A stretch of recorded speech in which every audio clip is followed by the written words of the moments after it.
What's up, everybody? Happy Wednesday. Hope all you're having a great day today. Um, Getting into this episode of GH. Listen, Elijah, Sonny better be careful. That's all I got to say. He better be careful because Elijah, is only gonna take but so much out of Mike. You know what I mean? Like he's only gonna take but so much. At some point, he's gonna make a move, and I think his best. I think he's gonna make a move that's gonna be pretty lethal because it's clear that that man has an agenda. He sees Mike as a problem. What lengths will he go to rid himself of said problem? But he also has his eye on Nina, and who knows what his interest is in Nina because maybe he genuinely likes Nina. Maybe Nina is a part of some plan of his. Maybe who knows? Maybe he has nefarious thoughts when it comes to Nina. You never know what Elijah's thinking, but is not good. That man is shady, very shady and shifty. Um, it was funny though seeing Sonny all in a cowboy hat, do see doing. That shit was funny. I thought he was about to do the river dance. Sonny out there in the dance floor busting the move. I actually like the little, cowboy dance, whatever that, that they were out there doing and stuff like that. The little festival or whatever that they were doing in the town square. I like it. It looked like fun. That really did look like a type of event I would be, going to. I love something fun. I love it. Like, that's why I can't wait for the pandemic to be over so I can start doing some more fun activities and stuff, going to those type of events and carnivals and taking trips and stuff. That's what I want to get to. And that looked like a really fun event that Sonny and everybody was at and all that. That like it really does look like something I would do. Like I would be interested in doing just out there with my cowboy hat on, my toothpick and my cowboy boots and my tight blue jeans and just out there river dancing. I'd do it too. I definitely would. You ain't got to tell me twice, and I don't need an invitation because I crash the event and just show up river dancing. Um, that like fun. But yeah, Nina again. Nina is playing a very deadly game right now. Like she getting a little too close to Sonny. Like her and Sonny was about to kiss. I said, oh, hell no, hell no. I said, Nina, you better not. You kiss that man and you will turn into a pillar of salt. You better not kiss him. I'm telling you, Carly will wear that hair off your head. If Carly found out that you was up there dipping it and doing it with her husband, Carly is gonna whoop that ass. I'm telling you, Nina better go sit down. Don't get me wrong, Nina definitely could handle herself too, though. Nina ain't no slouch. But I done seen Carly, bitch slap a couple people on this show now. Nina, you don't want to be on the receiving end of that. I seen the way, she slapped people, and it's a hard slap. Um, so Jax ended up showing up to Nixon Falls. Why am I not surprised? We all knew his ass was gonna show up. I wonder if he gonna see Sonny.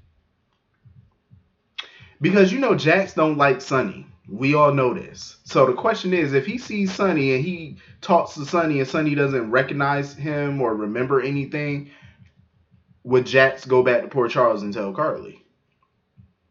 Hint, hint. I'm just saying because Jax could use this to his advantage too. Jax has been wanting to rid Port Charles of Sonny for over 20 years. This could be his opportunity. I don't know if he would do that to Carlito. I really would hope he wouldn't. You know what I mean? As much as he dislikes Sonny, it's like, come on. But I don't think Jax is going to see Sonny because I have a feeling the writers, for whatever reason, are going to drag this out for a little while longer. So, you know how writers do. They like to drag it on for months and months. Hopefully this doesn't take that long. Because as much as this amnesia storyline is getting on my nerves, as much as it gets on my nerves, because I'm not a big amnesia story fan because I don't seen too many of them. You know what? I watch African soap operas too, and they got another African show that I watch called Mafengo. And one of the main guys on that show just had amnesia, and he thought that he was still engaged to his ex fiancee. ended up marrying her. But you know what the kicker is? His amnesia literally only lasted a few episodes, like a couple episodes, and boom, he remembered. I said, why we can't get that from Sonny? Sonny, remember your life and get on back to your life because all hell is breaking loose in Port Charles right now, and you need to, get back right so we can handle business. Um. So anyway, moving on from that. Um. Jocelyn and Cameron, I listen. I understand both sides. I understand, and I understand why it would be hard for Jocelyn to be, you know, friends with Cameron while Jason is, locked up. But I also, I somewhat agree with Jax's um advice or whatever to Jocelyn about, her friendship being important and stuff like that. And I get where he was coming from with it, but my whole thing is that it's gonna be hard. You know what I mean? For them to be friends because there's gonna be an elephant in the room. Like they're both on opposite sides. But, if they can actually be friends without mentioning Jason, I think that would might work. It might, it might. But I just wish that Cameron would just think and look at all the facts first before jumping to conclusions. Like, if Jason really wanted to kill Franco, don't you think he would have done it a long time ago? Why, particularly now, would he do it? Out of all the times he could have done it in the past few years, why now when he could have been did it? He could have killed Franco 6 months ago. He could have killed Franco a year ago, 2 years ago if he wanted to, but he did not. Think, think. Um, I did like the scenes between Scotty and Elizabeth and Cameron. I I don't understand why Elizabeth's family is not in town. Like, number one, where is her father? We never met her mother before. Hayden needs to come back clearly because I don't understand why she's still in the wind somewhere. Because number one, her daughter needs her. Two, her damn sister need her. Like, that woman just lost a husband. Hayden needs to bring her ass back here. Um, I just feel like Elizabeth parents ain't shit, honestly, because what type of relationship do they actually have with her? Like, I want to know who her mama is, because we ain't never met the mama. We know who the daddy is, of course, but it's like, damn, like, she be going through a lot on this show, and she ain't got no family really there to help her. She be having strangers to, lift her spirits and her kids and stuff, but she ain't never got her family there, like the people who actually gave birth to her. Like, shouldn't they be there? And Scott, was trying to, let Cameron know like you need to, step up, be the man that you want to be, or else, be a good man, or else you're not gonna be one later.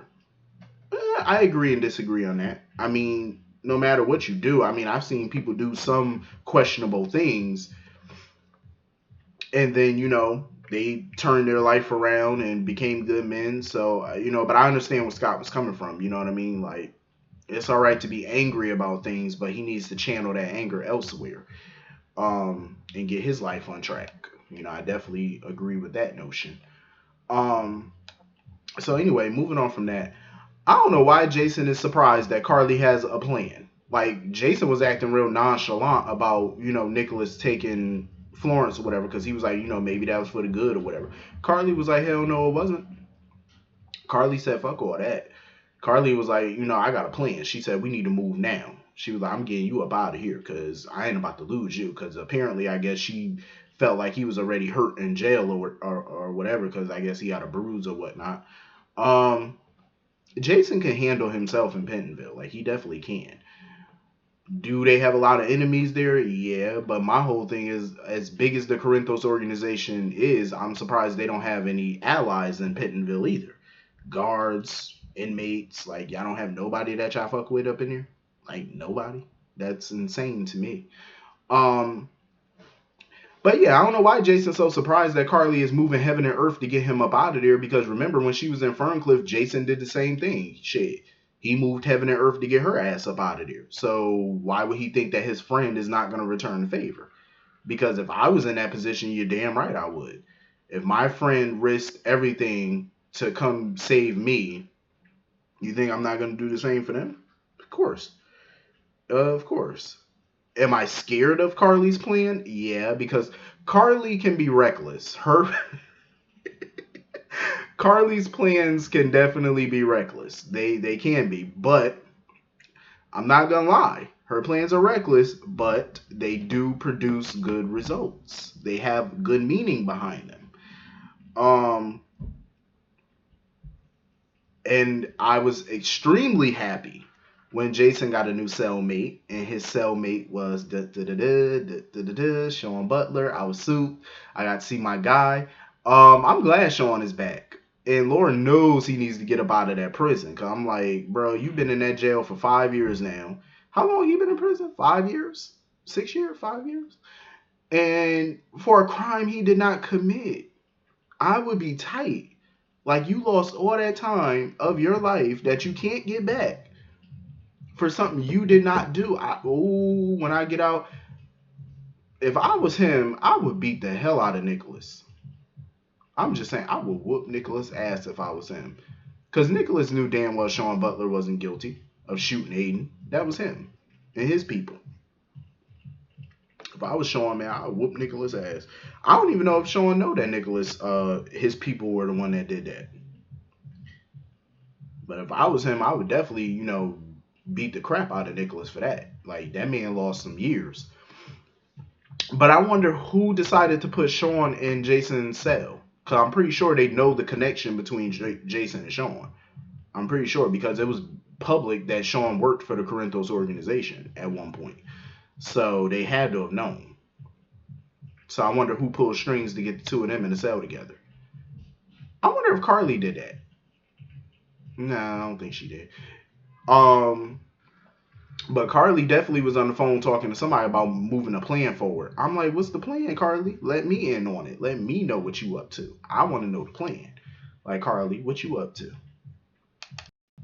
So anyway, moving on from that. I understand why, of course Finn wants to know like what the hell is going on with Chase. He's anxious, and they don't know what's going on. Like what is like how to treat him. Um But Portia, I don't blame Portia for telling him to back off this case and get a specialist to come in and handle this, or she was going to report him to Britt. I don't blame Portia for that because at the end of the day, he's too close to this, and I feel like doctors, cops should not be working cases that they are personally involved in. They should not.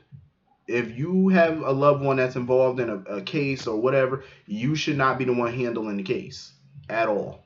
That's a huge conflict of interest. No. Nope, you should not. So I totally understand where Portia was coming from with that one. Um, I feel bad for Chase though. Not only was he poisoned, but at some point Willow and Michael are gonna have to have that conversation with him because when he heard that, Michael broke up with Sasha again, he started to wonder like, okay, what does that mean for me and Willow now? You know what I mean? It pretty much means that the writing's on the wall and your relationship is over or lack thereof. And I think Chase had that facial expression that he knew that his relationship with Willow was over because I could see it written all over his face. He knows. I think he's probably just waiting for Willow to tell him what's going on. But I think deep down, I think he know. Um, Peter with his little corny shit coming in there talking about, oh, get well soon. I wanted to slap the shit out of Peter. I knew this plan that Anna and Valentine had for him was so stupid, locking him down there and all that, tying him up. That was so stupid. And then letting him go because he has the antidote. And I been said it. Even if with the antidote, there's no telling if he's actually going to give it to him. And of course, there's strings attached. Peter basically wants Anna to talk to Maxie on his behalf and get Maxie to agree to allow him to be in the room, the delivery room, when she gives birth to their child. Like he basically wants Anna to facilitate that. I don't know how Anna gonna be able to do it, but she better figure something out because he got the antidote. He already done smashed one of them vials on the ground, so she better get it together and tell that man what he want to hear. Or talk to Maxie one and get Maxie to agree. Um, She better do something, cause Anna, you ain't got nowhere else to. You ain't got no tricks up your sleeve at this point. You ain't got nowhere else to go. So you better just do that man bidding and do what he tell you to do. I mean, she had, of course, Anna had to tell him what's going on with Chase though. She had to tell Finn about that one. Um, I really don't see how she's gonna get rid of Peter, because she's sitting there talking about, oh, Valentine's gonna kill him or she's gonna kill him. I really don't feel like Anna has the stones to pull it off. Valentine, maybe. Her? No. I think if she pointed a gun at Peter, she would probably shake and tremble and second guess herself and probably put the gun down. I don't see her pulling that trigger. I have to be honest. I don't see it. Maybe, but I don't see her doing that. So anyway, hit the comment section. That was the whole episode. Hit the comment section. Let me know what y'all thought about this episode. And I'll see y'all all later. Y'all have a great day. Peace.